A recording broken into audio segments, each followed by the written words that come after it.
Good afternoon, everybody. We're going to give time for folks to get into the webinar room. We'll be starting here in a moment.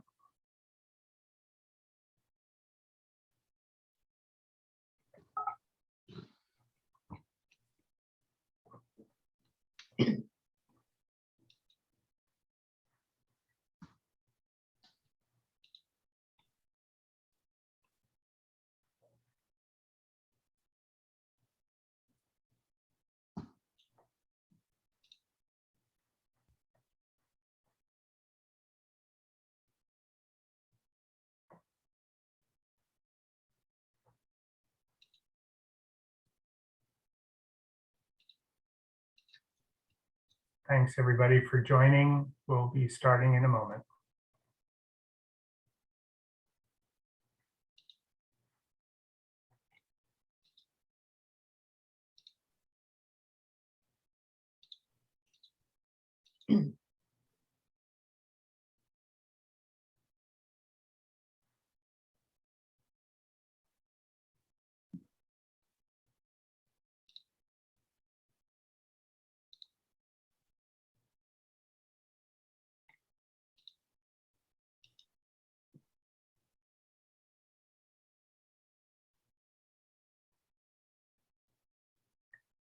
Okay, I'm going to get us started. Good afternoon or good morning if you're joining from the West Coast. I'm Jeff Moore. I'm the Chief Strategy Officer here at Independent Sector.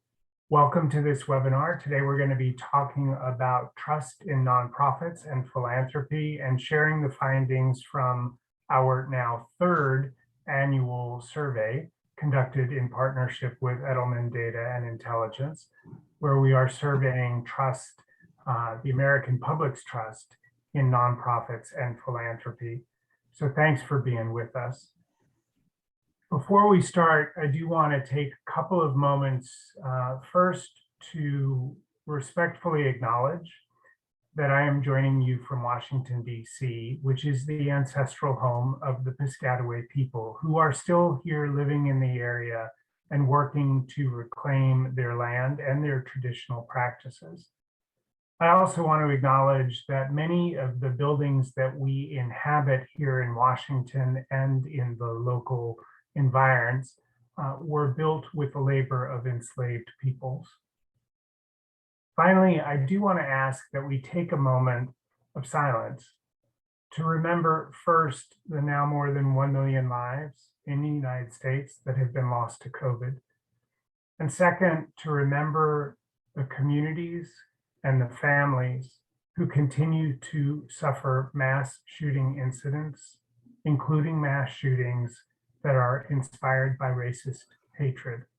Please join me for a moment to reflect.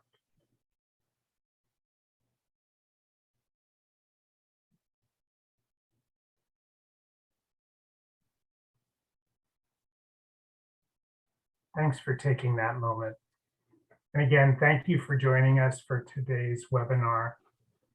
I'd like to give you a little bit of context as to why we're here talking about trust before we jump in. All of us on this call in one way, shape, or form are sector leaders. And as sector leaders, we all understand that trust is our vital currency for the nonprofit sector. Without that trust, everything we do would become harder, if not impossible. I often talk about, in conversations I have, whether with government leaders or with other sector leaders, I often talk about the reality that it is the high degree of trust, or as we'll hear, relatively high degree of public trust in nonprofits that actually enables our work. It allows us to do the hard work of systemic change in community because we are trusted. Trust also makes us vital partners to government, a critical partner in doing that change work as they often are providing the resources. And of course, not surprisingly, trust is fundamental to our ability to raise resources to do all of that work. So this really isn't rocket science as a topic. 4 years ago, Independent Sector began a partnership with Edelman Data and Intelligence, which, as you know, has a long history of looking at issues of trust in the global context across global institutions. And we wanted to work with Edelman to begin an annual examination of a statistically representative sample of the US public and its trust in nonprofits and philanthropy, and to do those two things separately. This annual survey remains the single largest survey of its kind in the United States. And as is true with our broader sector health report, this trust survey report, which you've had the opportunity to take a look at, does three things. First, it shares data recently from the field. Second, it offers our interpretation of those data and suggestion of trends that we see emerging in those data. And finally, and I would offer most importantly, the report suggests some things we might do in response to what we are learning about the status of our trust. Today's webinar will present a high-level overview of the 22 findings and discuss some of those trends we are beginning to notice, and also offer some thoughts about how those trends may begin to impact the work that all of us do. There will be ample opportunity for you all to share your thoughts in the chat. And importantly, if you have questions, please put them in the Q&A box on the bottom ribbon of your screen. And I will do my best to monitor that box, make sure your questions are asked, and more importantly, perhaps make sure they're answered. So before we jump into the data, let's take a minute to lay the groundwork for what we're about to hear. And to help us do that, we have Anmei Cheng. Anmei, we're really thrilled that you are here. Anmei is both CEO of Candid, and we would say more importantly, an IS board member. And so in addition to Anmei's views of the importance of this topic from her perch as CEO of Candid, Anmei is also helping the IS team on the continuing evolution of our sector health report, of which this work, the trust survey work, plays a critical part. So Anmei, thank you again for joining. And I was going to tee you up with a question. I know you can't be with us for the whole of the conversation today, so I wanted to give you a few minutes on the front end to share your thoughts on what you think we're learning in these surveys and why it is so vitally important for us to understand and steward the public's trust in nonprofits and philanthropy. What impact do you think increasing or declining trust has on the work of nonprofits in the field? Anmei, to you. Thank you so much, Jeff. And thank you and independent sector for driving this truly important research. I find it so disheartening to see that trust has been eroding across all our institutions in recent years. In fact, in their latest Global Trends report, the National Intelligence Council identified one of the 5 key trends that they see shaping the next 2 decades as something called disequilibrium. And that is a growing gap between the challenges that we face and the ability of our existing institutions to handle them. Sadly, our government and our markets were designed for a different age and are simply no longer fit for purpose, given the compounding pressures of a pandemic, polarization and inequality, climate change, and the accelerating pace of technology. So I see this as a unique moment where the social sector is needed more than ever, because the social sector has always played this critical role to bridge gaps that arise from both policy failures and market failures. But to do this, to have the mandate to do this, we must have the public's trust. And in today's highly polarized environment, understanding and managing trust has never been more important. I think this is doubly true for nonprofits and philanthropy, which are intended to serve the public interest. Thus, I see this report as being invaluable in helping us to understand both overall trust in the sector, as well as the nuances of how people's opinions are being shaped. So having the data is an essential first step. Thus, I read this report with a lot of interest. And my question was, how do we strengthen trust? As Allison, I think, is going to discuss in more detail later, much of what the researchers heard centered around things like more information, better transparency, and demonstrable results. These are things that people want to hear and know and see in order to build greater trust. And at Candid, we aim to support both nonprofits and foundations to build trust by enabling them to share detailed information on their work and tell their own story on both GuideStar and Foundation Directory. In fact, we award Candid seals of transparency at the bronze, silver, gold, and platinum levels based on the amount of data an organization shares. The platinum seal in particular requires a nonprofit to provide data on their goals and the results that they've achieved. And that is so essential to trust. And that's what we're hearing from people in this report is so essential for trust, is to have that information and see the results. I think trust is the social sector's most valuable asset. And I hope everyone on this call will find the report's assessment of the status of that trust and how the sector can strengthen it as valuable as I have. So really looking forward to hearing more. Thank you, Jeff.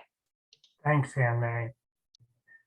Can I ask you one question before you jump? If there were one thing in the report that most surprised you or concerned you, would you, in a sentence, was there something that was an aha or, oh geez? I don't know that there's any one thing. I think I wish there was one silver bullet.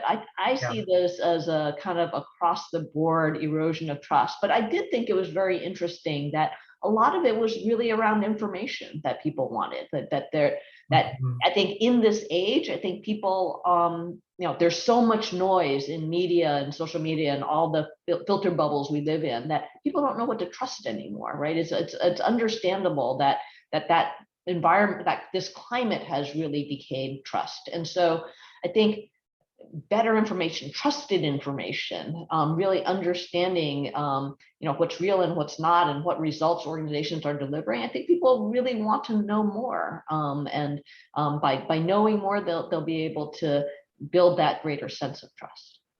Thanks, Anne-May. And again, thanks for helping set up the conversation to follow. So I am going to turn to Victor Tolomeo. Victor is with Edelman Data and Intelligence, the key research lead on this project. Many of you have heard Victor present before in partnership with IS. And so Victor, I'm happy to turn it over to you to walk us through a series of slides that overview the 22 findings. Thanks, Jeff. It's really a pleasure to be here. Before we jump right into the actual trust metrics for this year, I just have a quick 3 slides to set some context for the public's expectations, their perceptions, and how they engage with the sector today.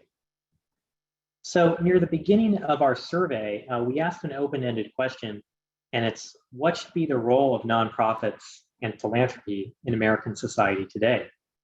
And this slide has some verbatim responses to that question. Americans see that the role of both of these sectors should be improving material living conditions, serving the community, and then finding solutions to societal problems. So I think it's safe to say that expectations for the sector are quite high. But while expectations for nonprofits are very high, I think the data also shows that there is some skepticism about institutions and maybe some questions about impact that are top of mind for people. We asked respondents another question. We asked them what they think makes a greater difference, a greater impact for a cause that they support. Either 1, giving to a nonprofit, or 2, giving directly to people or directly to a cause that they support. Now, we didn't explicitly define what giving directly to a cause means. That was up for interpretation for the respondent. But I think it can probably mean things like giving directly to somebody who's in need, or maybe giving to a GoFundMe, or some other type of crowdsourcing platform. And when we presented respondents with this forced choice, the responses almost split down the middle. 47% thought that donating to the nonprofit makes a greater impact. 53% thought that bypassing the nonprofit, going right to the cause, makes a greater impact. So expectations for the sector are very high, but we're also contending with maybe some skepticism about institutions generally, and maybe about their ability to have impact. Now, so what drives engagement with the sector? It's trust. 81% of respondents in our survey said that they need to know a great deal about an organization before they choose to support it. And 78% said that nonprofits need to earn their trust before they support them. So trust isn't simply given by default anymore, it needs to be earned. And trust, as you can see, is absolutely critical and necessary for public engagement with the sector. And that's why we study it. So we can dive now into the trust metrics for this year. This year, we saw that 56% of Americans reported trust in nonprofits. About a third reported trust in philanthropy. And I'll talk a little bit about our methodology and how we measure trust. So we measure trust on a 9-point scale. And the question we ask is, how much do you trust nonprofits to do what is right? And then the responses are recorded on a scale from 1 to 9. 9 is high, 1 is low. If respondents give a 7, 8, or 9, we categorize that as high trust. And so when we talk about trust today, we're usually talking about that high trust percent, that 7, 8, or 9 on the scale. There's also neutral, which is 5 or 6, kind of in the middle. And then low trust or distrust is a 1, 2, 3, or 4 on the 9-point scale. And so what we see is that when we look back over the 3 years that we've done this, back to 2020, we see that for nonprofits, there has been a very slow erosion. So in 2020, high trust was 59%. Last year, it dropped to 57%. And this year, it inched down a little bit more to 56%. So not a huge drop overall, but there does seem to be a slow erosion in trust in nonprofits. Now, I think the good news is that it's not that low trust is increasing. That's holding relatively steady at about 1 in 10, at 11% in 2022. It's that neutral box, that middle box is increasing at the expense of high trust. The other takeaway from this is that trust in philanthropy is much lower than nonprofits. It's about 1 in 3.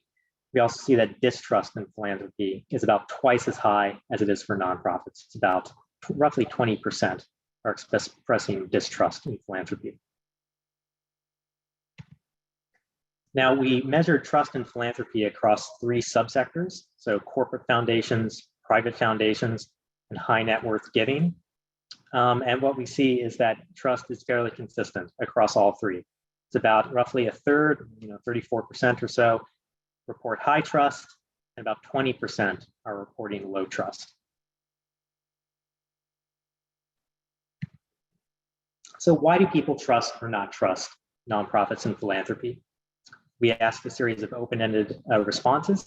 Then we categorized the verbatim responses here into these bullets. So for those who have trust in these sectors, they focus on their, the humanitarianism of these organizations.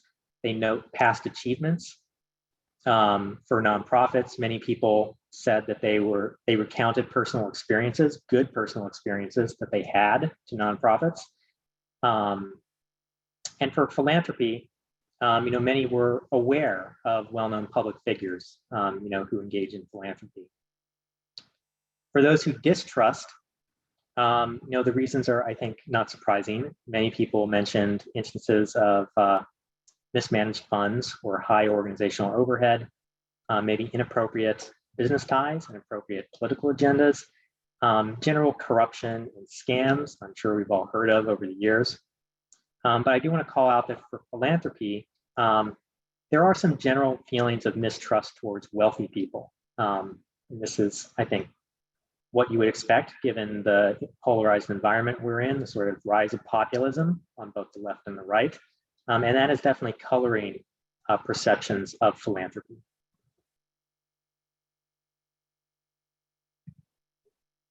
For those who were neutral, so 5 or 6 on the 9-point scale, we asked them a different question. We asked what information or what actions would they want to see that would prove or would show them that an organization was trustworthy. And it really comes down to transparency about who you are, and with a specific emphasis on your finances, being financially transparent, and then also demonstrating results. So for a nonprofit, showing how donations coming in, how is that translated to impact, and how is it translated to making a difference?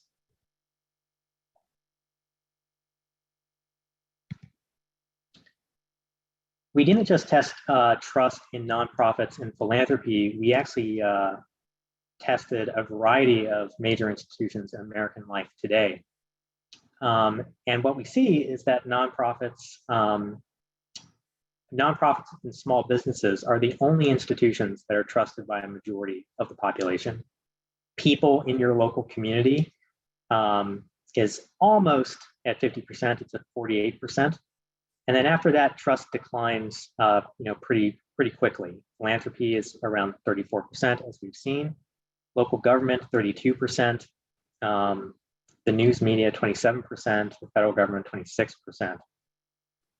So I think, as Jeff mentioned, nonprofits are actually positioned very well in comparison to some of the other major institutions in American life today. I think the other thing I would point out here that's interesting is that there seems to be a relationship between how close, how proximate an institution is to, say, a given citizen, and how much they trust it. So you can see that local government is more trusted than federal government. Small businesses are much more trusted than large businesses and corporations. And when we see the next finding I want to show you, that familiarity is really key in predicting trust in nonprofits and philanthropy, I think it makes sense. Things that are more proximate, that are local, that people are familiar with, that's what is trusted right now. Trust today has shifted to become peer-to-peer. So when we cut the data, the trust data, by those who report being familiar or not familiar, we see there's a huge gap for both of these sectors. For nonprofits, 66% of those who say that they're familiar with nonprofits trust them, versus just 27% of those who aren't familiar. And the gap is similarly large for philanthropy. Another thing that really correlates with trust is the strength of Americans' personal finances. We asked respondents to rate the health of their personal finances on a scale from excellent to poor. And what we saw was that respondents who rated their finances as good or excellent, they were 17 points more likely to report high trust in nonprofits than those who had poor or fair finances. And for philanthropy, there's also a 20-point gap. So Americans' perceptions of their personal financial health, stability, how things are going in that dimension of their lives, that's impacting trust in institutions as well.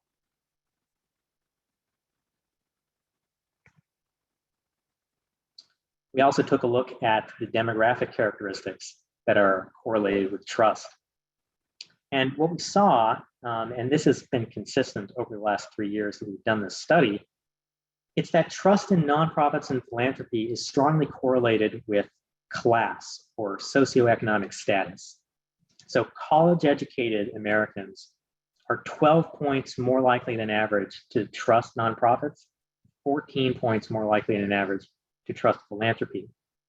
You can also see that more upper income Americans also have higher than average trust.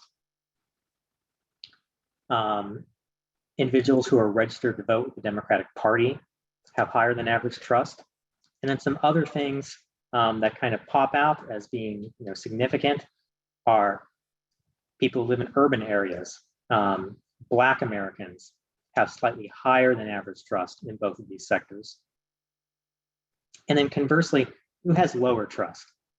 Well, it's people who live in rural areas, who have, generally low household incomes, those who did not go to a four-year college, and then those who are registered to vote as independents. So not a Republican, not a Democrat, not a member of a third party, but just independent or no party.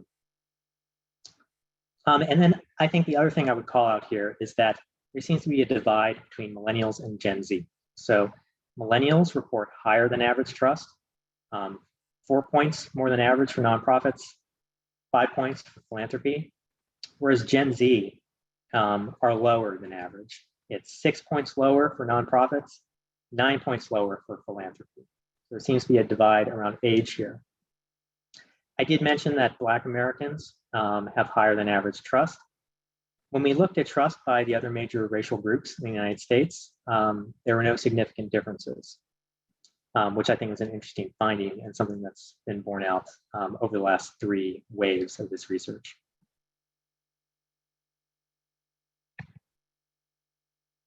So we talked a lot about who trusts and what and reasons why. But I think now we can talk a little bit about, okay, how do we build trust? How do we maintain trust? How do we grow this asset?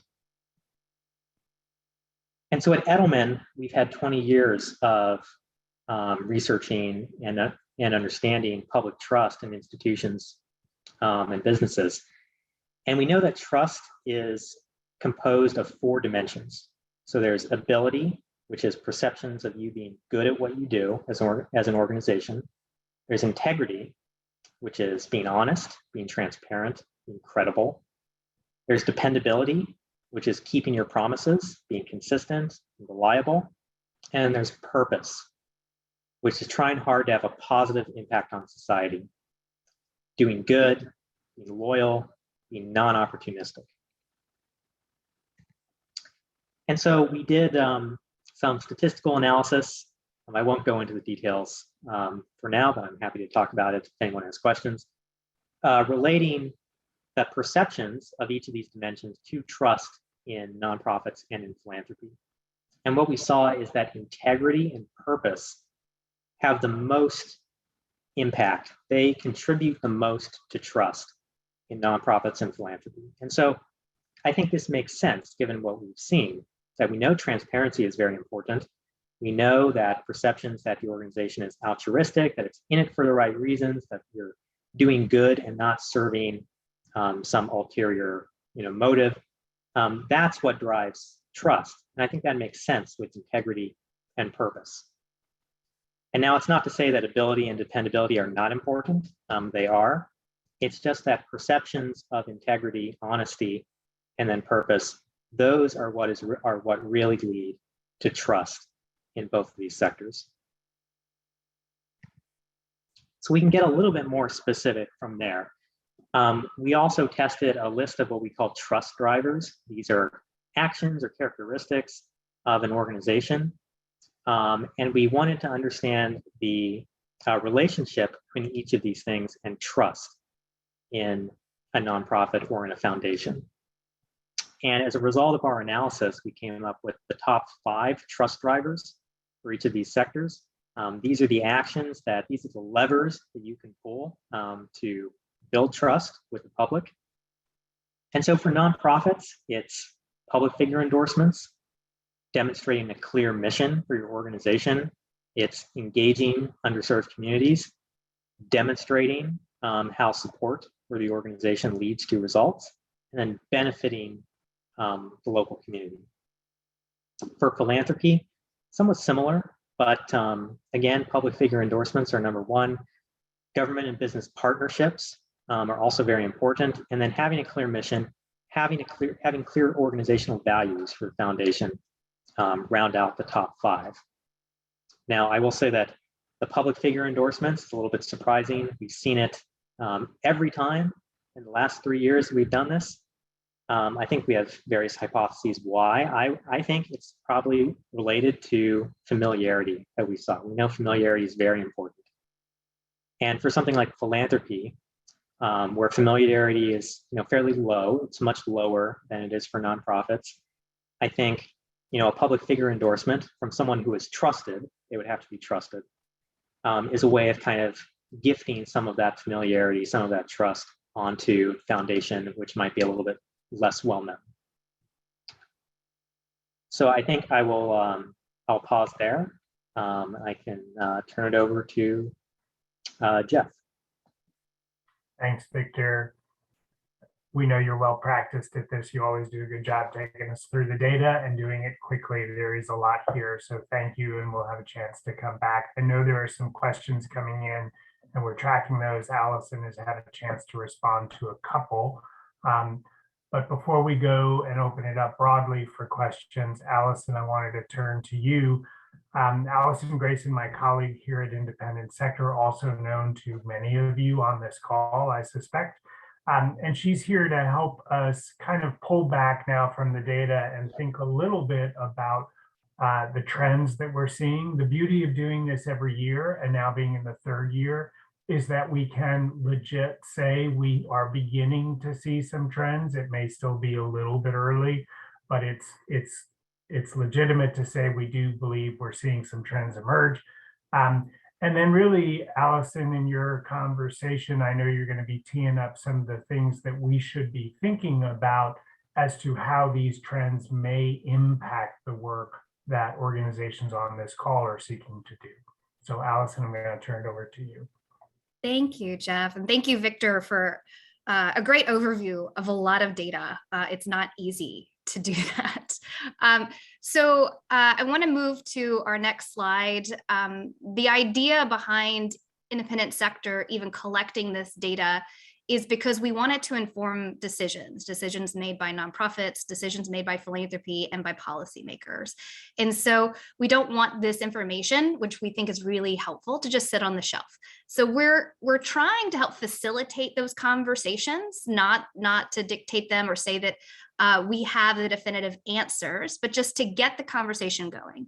So first, we're going to talk about some of the ways that we see opportunities to apply the 2022 data in action, and action can be either sort of immediate collective action by the sector or the need to further explore some of the things that we're seeing either through formal research or conversation. So let's look at the next slide and we can talk about some of the things in the report. So this is the actual report language. Do not feel like you need to read all of this. I'm going to summarize it for you, and the report is available on the website. But there were 5 takeaways from the 2022 data that we saw in terms of opportunities for potential action or further thought within the sector. The first was we want to start on a high point. Nonprofits are among the most trusted institutions in every community. That is a strength and an asset that our sector carries. So although we are going to have conversations today and going forward about trends and protecting that trust, we have it right now. So how can we leverage it in ways that advance the common good, that help the communities we serve? And one of the things that we identified for this year as an opportunity for immediate action is to leverage the trust in nonprofits to strengthen democracy, voting, and the voices of the communities we serve. Because nonprofits regularly interact with their communities, that familiarity variable, we build trust. And voting experts believe that that trust in nonprofits is what makes nonprofit institutions uniquely effective at encouraging people to vote. And this year, even more so than 2020, people are still seeing changes in their voting environment.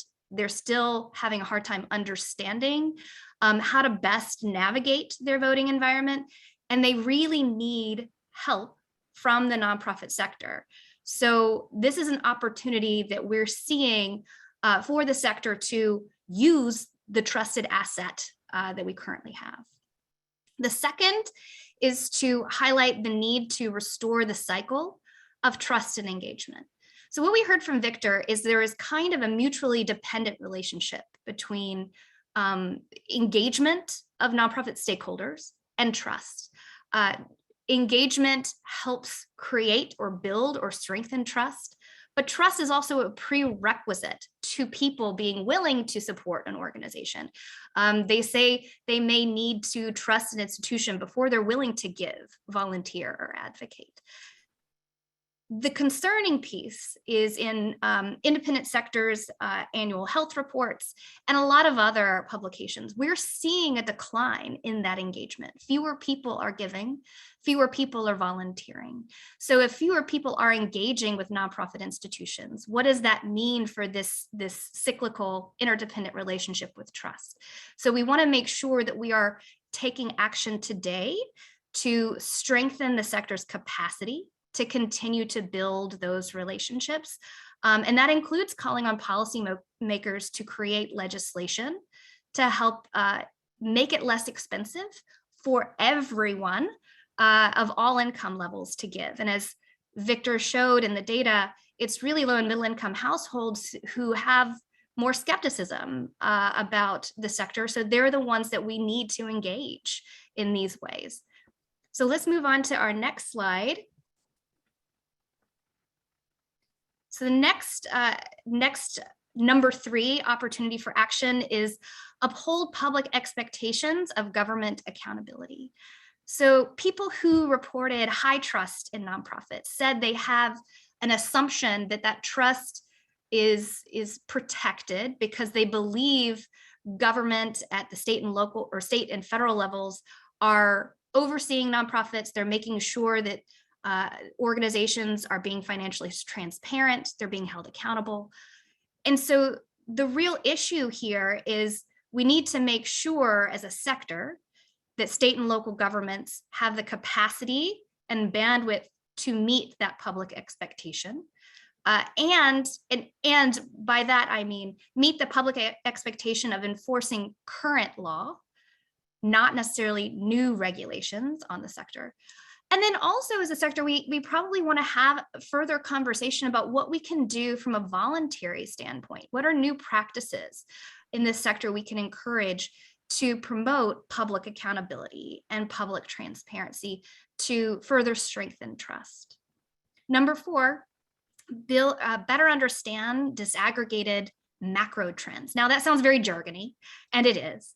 But what we mean here is that there are a lot of data points, particularly the ones around income, that make us start asking questions around, well, income isn't really something that is sort of controlled within the sector. The sector can control how transparent we are. We're not necessarily in entire control of income inequality, right? It's an environmental variable.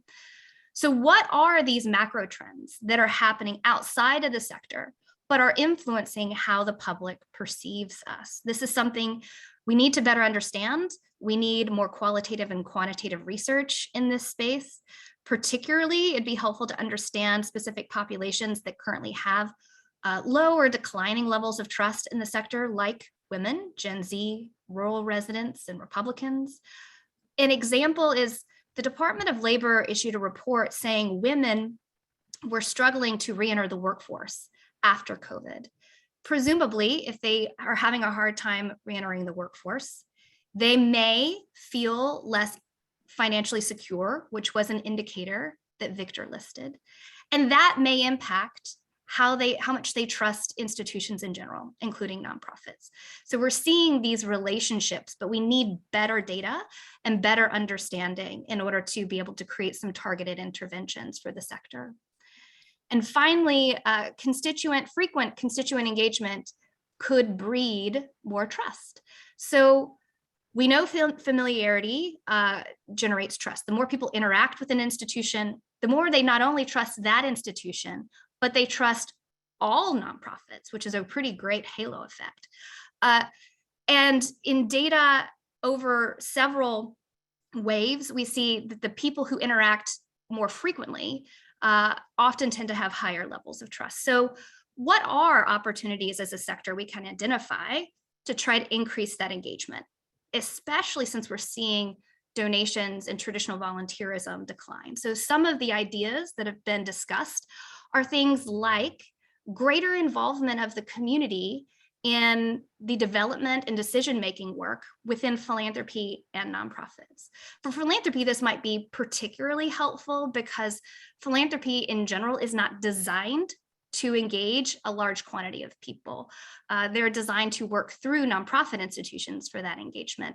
And so people have less frequent interactions with philanthropy. Those who do interact with philanthropy trust them. That's what the data shows. It's just not as many people are exposed to philanthropy on a regular basis. But what would it look like if nonprofits and philanthropy started having more intentional community outreach, or intentional engagement of the people they serve beyond the traditional service provision, donation, volunteerism types of activities? So this is our overview of 2020. I want to talk a little bit now about some broader implications. So if we can move on to the next slide. So that was our 2020 recommendations. I want to pull out of that and come up a level and just talk about some trends we're observing in general across the 3 waves so far, and where we still have some questions worth exploring. So if we can go to the next slide, great. So these are some trends that we're seeing across reports. And ideally, this will not surprise you because you should have just heard about some of this. This is where we're seeing commonality. One is the need to protect and use trust as an asset. The truth is we don't want to lose, in a lot of this deep dive conversation, we don't want to lose the fact that nonprofits are trusted in their communities. So we want to make sure we are using that asset, as I mentioned earlier, and we're taking steps to protect it. So as we are having conversations about how to strengthen trust, grow trust, we also want to make sure we're being proactive in retaining the trust we have through things like transparency and accountability with the public. The second is building trust locally. Now, I use the word locally because this is often how it happens. It doesn't have to be exclusively local. What this means is more around the familiarity piece. So the more often individuals interact with an institution, the more they build trust. Just from a scale standpoint, we are able to reach more people more regularly when we push our activity down at the local level, because it allows us to, we have basically as a sector, the bandwidth to do that relationship development that seems to be so productive. Next is address declining engagement rates. So this is what I was mentioning, that there are downward trends in terms of how much people are engaging with nonprofits.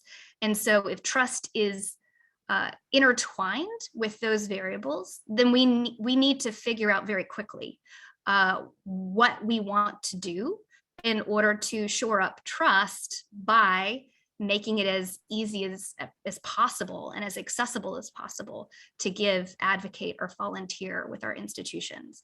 And maybe even also including new opportunities for engagement, like inclusive decision-making by communities in our work. And last but not least is we are seeing maybe some variation by gender, by race a little bit, but as a whole, it really, all arrows are pointing to income and education as the common variable when disaggregating the data that spans all 3 waves as having an influence on trust. So that's something we want to pay really close attention to.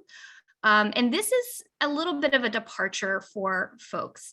So, we often talk about race inequity. We are having a lot of conversations around political affiliation. So it's really important that we also pay attention to income and education. So one slide left, I believe. Great. So last but not least, we want to understand going forward the consequences of what is at stake. So what I mean by this is what's the bigger picture? If we don't protect trust, if we just kind of listen to this data and say, well, that's interesting, and move on, what does that mean for us? Well, for the nonprofit sector, it could impact our bottom line. We could have fewer donors, we could have fewer volunteers. More broadly, what this means is we are running a risk of people disengaging from the civic process in general. And that's problematic, one, because it doesn't help us advance our work. We lose allies that way, but also because this leads to a sense of hopelessness and frustration that raises additional concerns for our communities. So when people disengage, they don't feel like they have traditional avenues to make change, to improve their lives. That has negative consequences for them personally, for their families, and sometimes that can result in people taking more extreme action outside of what we consider norms or acceptable action, including forms of violence. So this is something we want to pay really close attention to. And one of the things I want to flag here from our data is we talk a lot about the political affiliation, and it shows, Democrats tend to trust a little bit more, Republicans a little less. But really, the largest block of people who distrust are those who aren't even engaged in the political process. They don't affiliate with a particular party. They did not vote more than likely in 2020. They are not registered to vote.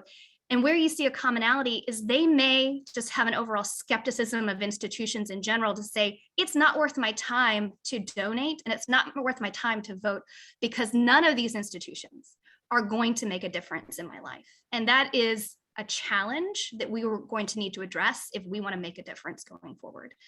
Last but not least, clarify the role of income. So it is a little difficult to know, is income a symptom that we're seeing tied to trust and there's an underlying shared problem? Or is income an actual causal relationship with trust? And if that's the case, then we as a sector may want to start having conversations about how we close income inequality gaps, whether we are art museums or environmental groups, not just organizations that have missions that explicitly state they are focused on income inequality. So these are a couple of ideas. Look forward to chatting in the Q&A section. And thank you very much, Jeff. I'm going to turn it back over to you. Thank you, Allison, and thank you, Victor. I am now going to turn to some questions for the team. There are a couple that we're tracking in the Q&A section. Please remember, if you do have a question, to put it into the Q&A box, not the chat box. And I'm going to start. There are a couple of questions about, a little bit more detail around racial breakdown or differences in trust in philanthropy, and whether or not we've got any hypotheses about why Black Americans and millennials may have higher trust in nonprofits and philanthropy.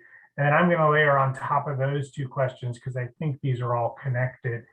Allison mentioned in her presentation, Victor, that race and political affiliation did not rank as strongly correlated with trust as income and education. We've talked a fair amount about that. But because these two variables, again, race and political affiliation, are variables that our sector spends a lot of time focusing on, I'm wondering if we could dive a little bit deeper into what the data are telling us here. Absolutely. So I can start with the race and ethnicity piece first. So this slide shows the breakdown for trust across the four major racial groups: white, Black, Hispanic, and Asian. The sample sizes for Native American, some of the other racial categories were not large enough to do this sort of crosstab analysis on. So this is what we have right now. But generally, what we see is what I mentioned, is that trust is slightly higher for Black Americans. You can see for nonprofits, which is the row of green on the top here, in 2022 is 61% of Black Americans reported high trust in nonprofits, compared to 55% for whites, 56% for Hispanics, and 58% for Asian Americans. And you can see for philanthropy, the numbers are just much lower, in line with that philanthropy has this lower trust generally. But again, it's the same pattern, that Black Americans report slightly higher trust, and then the other three groups are about on par together. Thanks, Victor. Allison, anything else you wanted to share there? Victor got it. He did a great job. Okay. Great. Well, actually, Jeff, I want to ask Sure. there, I did see a question where someone asked to hypothesize why, particularly since we have this slide up around why Black Americans may have higher levels of trust. And I know in previous years, there was no difference across any racial category or ethnic category. So any thoughts there, Victor, understanding this is sort of a 1-year snapshot? Well, I don't have any hard evidence to back this up, but I think, a hypothesis that might, explain it is that, we all know about the, since the murder of George Floyd, there's been a lot of emphasis on racial justice and social justice and addressing a lot of those inequities that have unfortunately plagued our society for so long. It's been a huge point of emphasis for many nonprofits, anywhere from large multilateral organizations down to small churches. And I think it could be that the Black community has seen that and appreciates it. I think that's that jumps out to me as possibly what might explain it, especially considering in past years there was no difference across any of these groups. Thanks, Victor. So we have a question about similar surveys out in the world, right? And noting that while perhaps the survey that we do as independent sector in partnership with Edelman may be a little bit more comprehensive than some of the others, there are other surveys out in the field, and we certainly know that.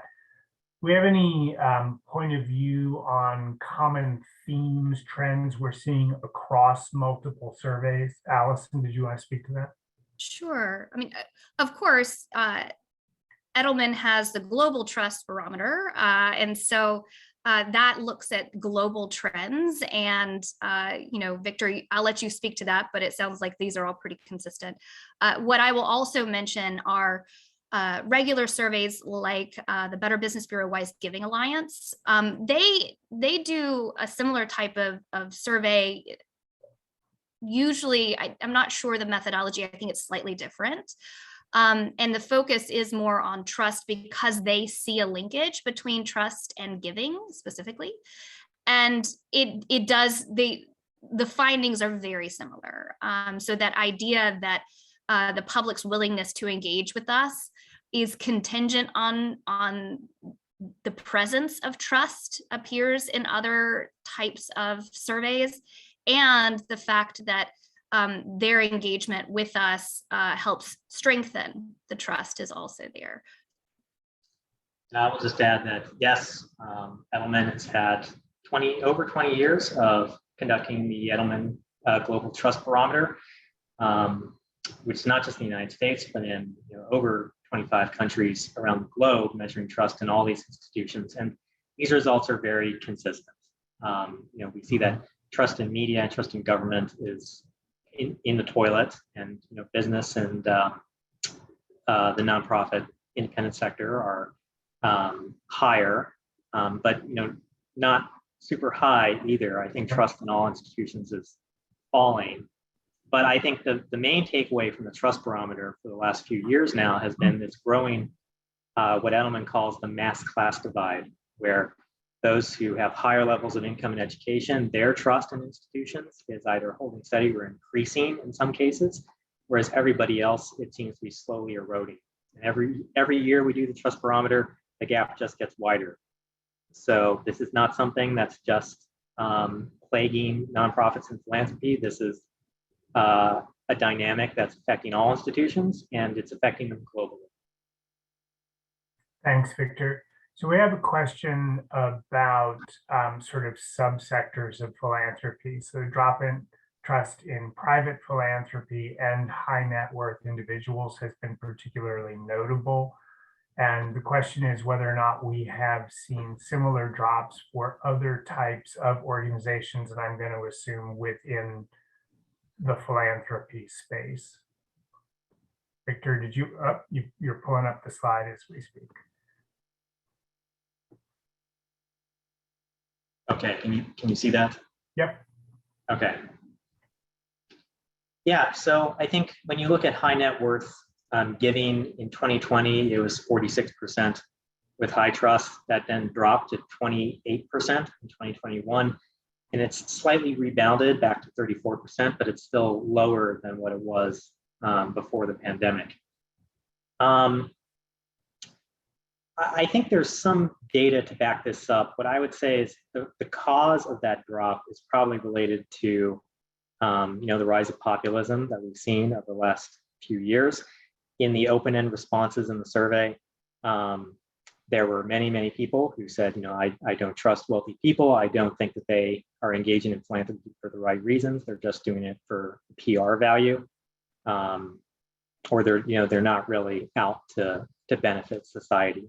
So I think there's a lot of skepticism of wealth, and that is clearly impacting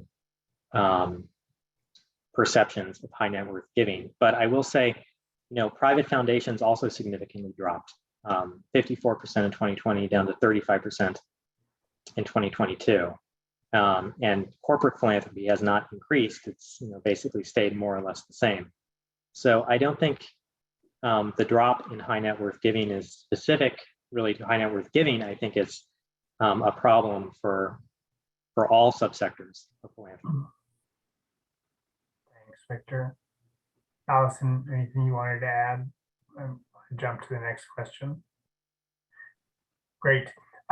So a question about our sector as stacked up against everybody else, right?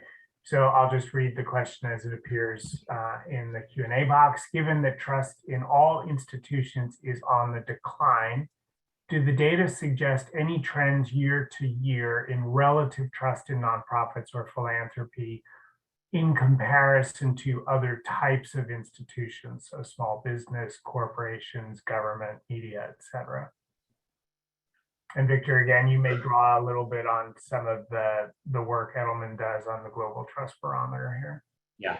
So this was the first year in this study that we had tested these other institutions other than nonprofits and philanthropy. So we don't have any data from this study that could make that comparison. But what we've seen in the Trust Barometer is that, yes, everything is sort of dropping over time, but business and NGOs tend to be trusted the most. The really strong steep declines have been with government and with media. And so we're in this situation right now where basically business and NGOs are being asked to take on all of these complicated societal issues and to really lead because government and media are just failing and are not up to the task right now, and the public does not trust them. I would add that we did have in some previous waves of the study similar questions. So it was kind of like, who do you see sort of making the biggest impact, responding to COVID and things like that? And one of the interesting findings was in some of those previous waves, the most trusted institution was not an institution. It was the people in your community, which you'll see is ranked third for this year. But it was sort of people saying like, I trust everyday people that I know, not an institution necessarily. That's right. And another thing we've seen in the Trust Barometer is related to this issue of what's most closest to me is what I trust. So my employer is actually, I think, the most trusted institution of anything in the Trust Barometer. When you look at something like, do you trust the CDC or public health, public health organizations? The numbers are not great, but trust for my doctor or my healthcare provider is still very high. So again, trust is local. It's more peer-to-peer today. Thanks, Victor. Thanks, Allison. I'm going to try and get in two more questions before we close out. And the first is kind of a condensation of two questions about Gen Z specifically. So the question that I'm reading in the chat is, what or who does Gen Z trust? Do we have a sense for that? Do they just not trust nonprofits in particular, or do they not trust anything or anyone? And then I would tie to that a second question as to whether or not we're looking at whether trust changes as people age. It's a great question. So I think for Gen Z, it's not specific to nonprofits and philanthropy. The data shows that there's a general skepticism of all institutions from that generation. To the other question of does trust change as you age, there are some trends by generation. So let me pull up that slide.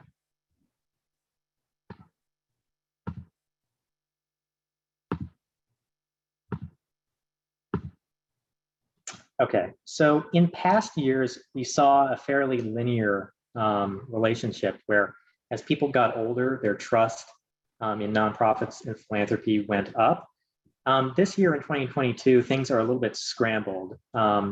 We still see that Gen Z is fairly low in trust, but millennials, 60% trust nonprofits. They're now the most trusting of any age, of any generation that we tested. So Gen Z, millennials, Gen X, boomers. That's sort of a new development this year compared to the last 2 years. But generally, it looks like Gen X, boomers, higher trust than Gen Z, about average, maybe a little bit lower than millennials. Thanks, Victor. I was Allison, gonna we're at add- time, but if you want to add quickly. Yeah, very quickly, just to tie it back to some of the other indicators. So we were having a conversation about this yesterday, that if, we don't know why there's this difference, but an opportunity for further research to get to the bottom of it, I would encourage includes a question around familiarity, because if frequency of interaction with an institution helps build trust, Gen Z is younger. They might not have had as many opportunities to engage nonprofits or philanthropy yet, or their preferences for how to engage may be different enough that we as institutions haven't figured out how to engage them the way they want. So there's definitely more for us. opportunities for us to figure that out. So just want to sort of see how some of these data points connect. Thanks, Allison. So I am going to try and jam in one last question, knowing we're over time. But as I do that, I'm also going to encourage everybody to go to the chat and fill out the 1-minute survey. We'll also follow up with an email and send it on to you after the event. But this is how we learn about whether or not this content is what you need and is being presented in a way that makes sense to you all. So do please take that time. So there was a question about what we're understanding about subsectors within the nonprofit space, right?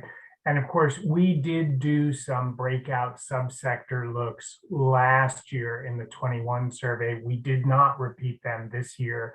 So the answer may be, that we'll send a link to the 21 report, and it was 5 subsectors, Allison, as I recall.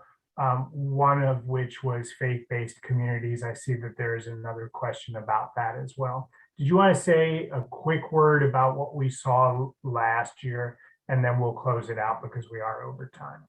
Sure. I can say something really quickly and see if Victor would like to jump in, but as a whole, we didn't see significant differences between subsectors and how people trusted individual subsectors and how they were trusting nonprofits as a whole. And one of the things that we were thinking about is if familiarity is a piece of this, then you're going to get a mixed bag in terms of who is engaging with an environmental nonprofit versus who is engaging with a religious institution. So that may be why there appears to be about a similar response across subsectors. So that was one of the reasons why we took it out of this year's survey in order to make space to ask other questions that we really needed to understand better. But I want to stop and see, Victor, if you have anything else to add. Victor? No, I think that summarized it beautifully.